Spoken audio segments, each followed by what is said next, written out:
اور خلیل صاحب، آپ کو یہ جو علاقہ ہے پورا ہمارا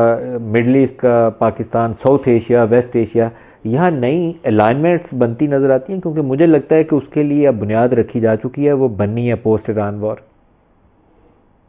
ملک صاحب الائنمنٹس بن گئی ہیں. وہ جو کریک آنا تھا، سب سے بڑا تو کریک آیا سعودی عرب اور یو اے ای میں.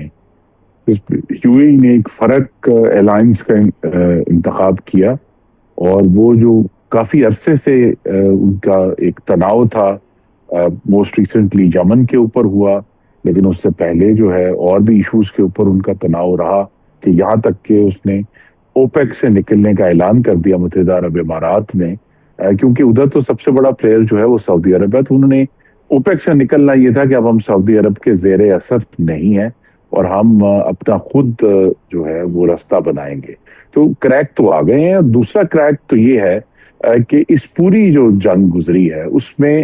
جو عرب ممالک نے دہائیوں سے امریکہ کے اوپر قیاس کیا تھا، ان کے ہتھیار خرید کے، ان کو بیسز دے کے کہ امریکہ ان کو ایسی کسی جنگ میں تحفظ فراہم کرے گا، امریکہ نے ان کے لیے ایک گولی بھی نہیں چلائی. تو لہٰذا اب سب کو یہ اندازہ ہے، اور اسی لیے سعودی عرب کی جو دانش ہے وہ اس کو ہمیں سراہنا چاہیے کہ انہوں نے آج سے ایک تقریباً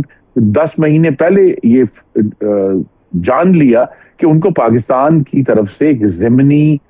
تحفظ کی گارنٹی چاہیے، جو کہ انہوں نے ایک باہمی دفاع کے معاہدے کے لیے حاصل کی. تو لہٰذا پاکستان کا رول، جو نئی الائنمنٹس ہو رہی ہیں، وہ الائنمنٹس یہی ہیں کہ یہ جو ایک تناؤ تھا ایران کا اور عرب ممالک کا، وہ تناؤ اب بہت حد تک ایران اور جو متحدہ عرب امارات کچھ حد تک کہتے ہیں کہ کویت بھی اس میں شامل ہوگا، لیکن جو مین پلیئر ہے اس خطے کا، جو سعودی عرب ہے، اس میں اور ایران میں تناؤ کی کمی آئے گی، جس کا جو آئی تھنک سب سے ریسنٹ جو اس کا آپ نے ذکر کیا ایک سے زائد دفعہ، کہ سعودی عرب نے بھی اس معاملے میں نرمی کا اظہار کر رہا ہے وہ پوری جنگ میں، کیونکہ اسے اندازہ ہو گیا ہے کہ اس کی اپنی اکانومی جو ہے